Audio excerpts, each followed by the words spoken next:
You will not believe why the giant's chicken always chased King Erekere every night. There lived a village called IPETUMODU. It was a land blessed by the ancestors. The elders said the spirits of the land walked gently there. The soil was dark and rich. Anything planted in it grew well. Yams grew big and heavy. Cassava filled the barns. Palm trees stood tall, spreading their wide leaves like umbrellas. Palm wine flowed freely during festivals. Every morning, the sound of roosters woke the village. Children ran barefoot on the red earth, laughing and chasing one another. Their laughter filled the air like music. Women gathered in groups. They sang old songs while pounding yam. Their voices rose and fell together. The rhythm of the pestle beating the mortar echoed across the village. Men returned from the farms with joy. Their hoes rested on their shoulders. Sweat covered their bodies, but smiles filled their faces. In the evenings, they sat under big trees, sharing stories and kola nuts. Festivals were colorful. Drums spoke loudly. Masquerades danced proudly. The whole village came together as one family. Peace covered the village like morning dew. Disputes were settled quickly. No one slept with fear. Visitors admired the IPETUMODU and wished to live there. But inside this peaceful land, there was one deep problem. A problem hidden behind the palace walls. A problem that slowly poisoned the joy of the people. A problem many feared to speak about.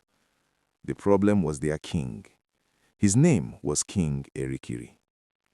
He wore fine robes and heavy coral beads. His palace was large and beautiful. From outside, he looked like a great king. But behind his crown, behind his smile, something was wrong. King Erekere was not poor. He was rich beyond words. His wealth could feed many villages. No hunger had ever knocked on his palace door. Even during hard times, his storehouses were full. He had many cows, fat cows with shiny skins. They grazed freely on wide fields. Their number was so many that no one could count them. He owned large farmlands, farms that stretched beyond the forest. Yam heaps stood like small hills. Maize and cassava filled the ground. He had gold and cowries. Some were inherited from his fathers. Some were collected as tribute. They shined brightly inside his treasure room. He had beautiful wives. Each wife was carefully chosen. They lived in comfort and wore fine clothes. Servants answered their every call. He had strong palace guards, men trained for battle. Their spears were sharp. Their loyalty was to the king alone. Yet, Erekere was a thief. Not a big thief, not a night robber who broke doors. He stole small things, little things that shocked the heart, things he did not need. He stole a child's kola nut. Even when the child begged, the king smiled and walked away. He stole a woman's coin, a single coin meant for food. He slipped it into his pocket quietly. He stole a farmer's yam, just one yam from many, but that one yam carried pain. He stole a visitor's ring, a ring brought from far away. After the visit, it disappeared. Anywhere Erekere went, he must return with something that was not his. If he returned empty-handed, his face darkened with anger. The palace guards knew. They saw his ways but said nothing. His wives knew. They noticed strange items in his room. The villagers knew. They whispered behind closed doors. But who could question a king? Who could speak against the crown? And who would not suffer for speaking the truth? One night, when the moon was high and bright, and the whole palace was silent, King Erekere moved quietly. The guards were asleep at their posts. The servants were deep in sleep. Only the sound of crickets filled the air. Slowly, the king entered one of his wife's rooms. His steps were careful. His breath was slow. His eyes were fixed on a small wooden box. Inside that box was money. Money he did not need, but money he wanted to steal. As his hand touched the box, the door made a soft sound. His wife opened her eyes. She sat up quickly. Her heart beat fast. "My king," she whispered in shock. "Why are you doing this?" The lamplight showed his face. Shame covered him like a cloth. Suddenly, Erekere dropped to his knees. Please, he begged, his voice shaking. Help me. His wife burst into tears. Her chest felt heavy. If you need anything, just ask me, she cried. I am your wife. I will give you everything I have. Why steal? Erekere shook his head slowly. Tears filled his eyes. I cannot have peace, he said, unless I steal it myself. His voice became softer, almost like a sick child. Hide the money, he added. Go back to sleep. Let me come again and steal it. Her hands trembled. Her heart broke into pieces. She knew something was deeply wrong, but she was afraid. He was the king. He was her husband. With tears in her eyes, she obeyed him. She hid the money. She lay back down. She pretended to sleep. Later that night, Erekere returned. He opened the box. He took the money. He left quietly, like nothing had happened. His wife turned her face to the wall. Tears soaked her pillow. She cried till morning, wondering what curse followed the man she loved. The truth was painful, very painful. It was a truth the elders tried to hide, a truth the palace did not want spoken, a truth that followed the king like a shadow. Erekere was never meant to be king. From birth, the crown did not belong to him. It was not written in his destiny. The rightful heir was his elder brother, Adigun. Adigun was different. He was humble. He greeted everyone with respect. He spoke softly. He was poor. He owned little land. He wore simple clothes, yet his heart was rich. Adigun was kind. He helped widows. He shared his food. He listened to the weak. The people loved him. The elders trusted him. Many believed he would be a good king. Erekere was the opposite. He was rich and connected. He had friends in high places. Gold answered his name.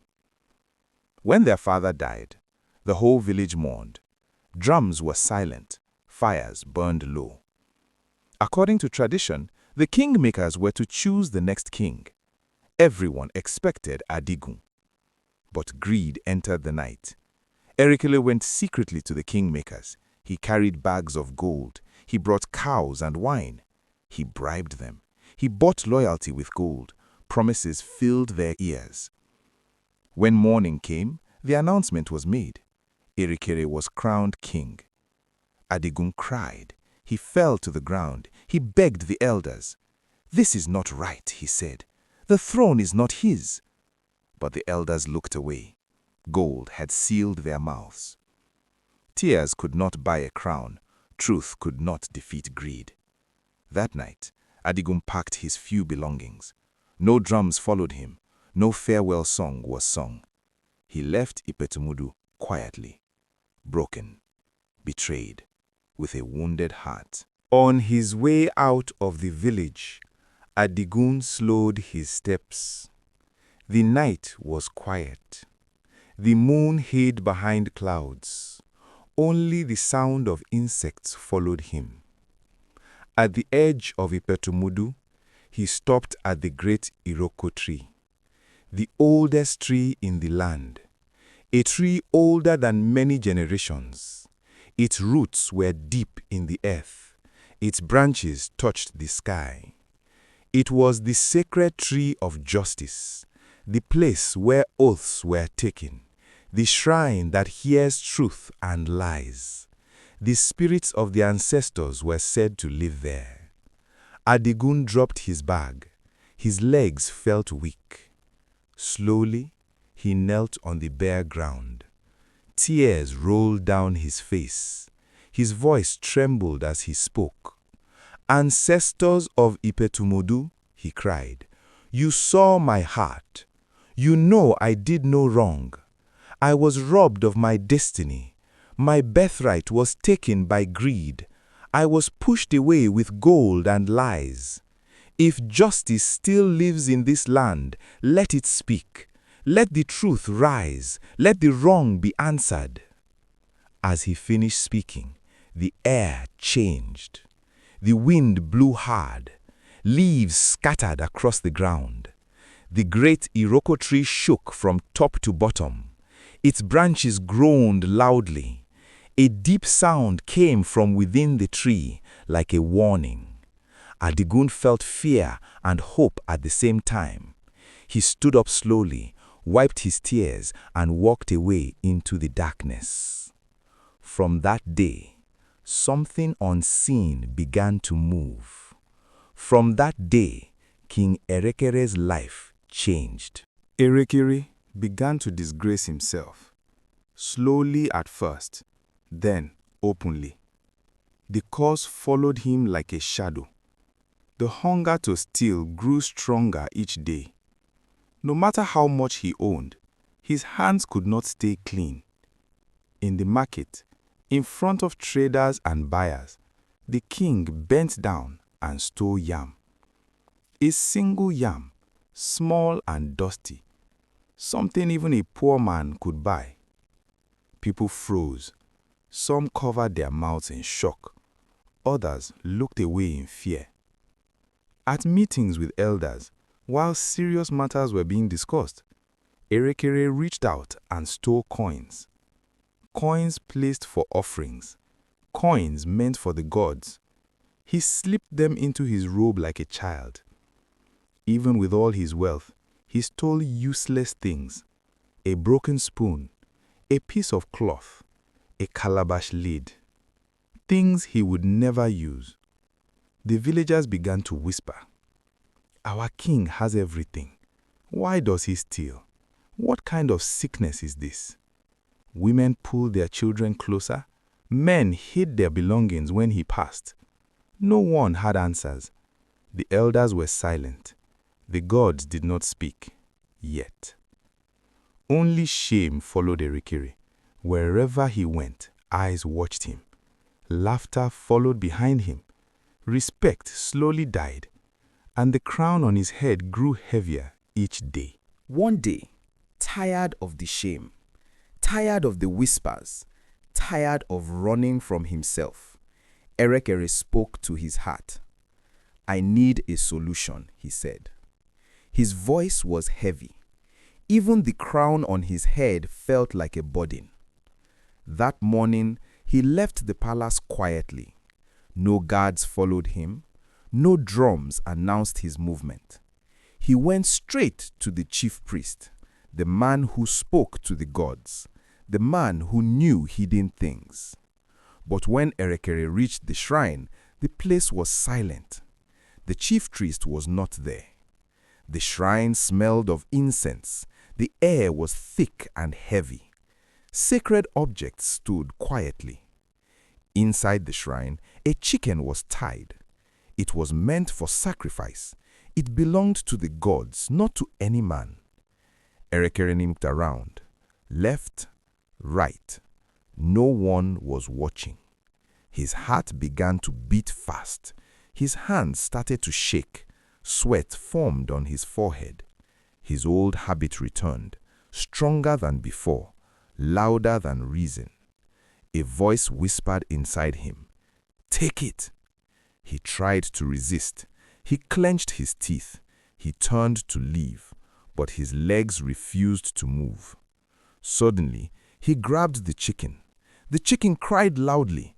Its wings flapped wildly. Fear entered his eyes. Erekere ran. He ran like a guilty child. He ran out of the shrine. The ground trembled slightly. The wind shifted.